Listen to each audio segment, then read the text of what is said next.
Kimia adalah ilmu yang mempelajari komposisi, struktur, sifat dari materi, dan perubahan kimia yang terjadi dari materi satu ke yang lainnya beserta energi yang menyertainya.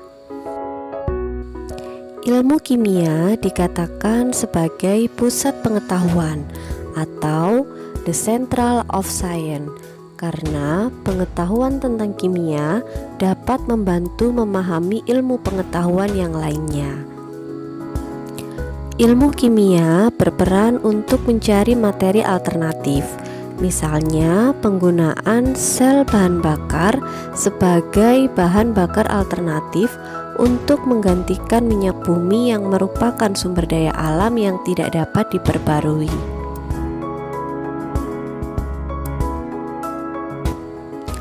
Selain itu, ilmu kimia juga berperan dalam peningkatan kualitas hidup dengan cara mengubah materi yang ada menjadi materi yang lebih bermanfaat.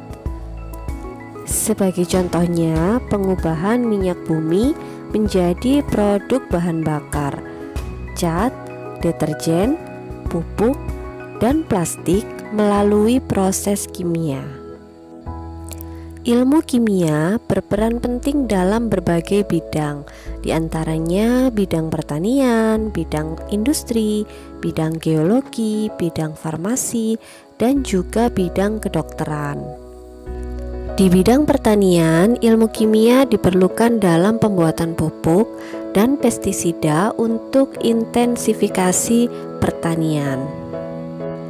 Di bidang industri, ilmu kimia diperlukan untuk pembuatan serat sintesis seperti polyester, untuk bahan kain, dan juga untuk pewarnaan serat.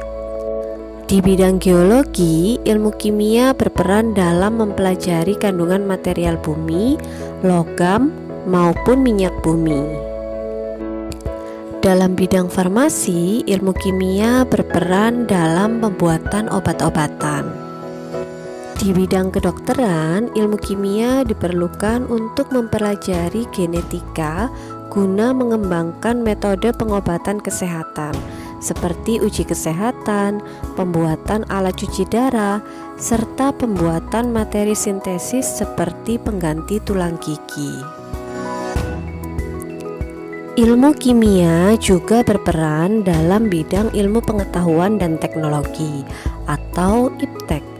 Misalnya alat yang digunakan dalam penelitian kimia seperti X-ray diffraction atau XRD atau spektrofotometer UV vis. Sebaliknya, IPTEK juga berperan dalam kemajuan ilmu kimia. Sebagai contoh, alat untuk mendeteksi tingkat pencemaran udara dibuat dengan menggunakan komponen microchip dari logam silikon. Banyak sekali ya peranan dari ilmu kimia dalam kehidupan, sehingga kimia bisa dikatakan sebagai central of science.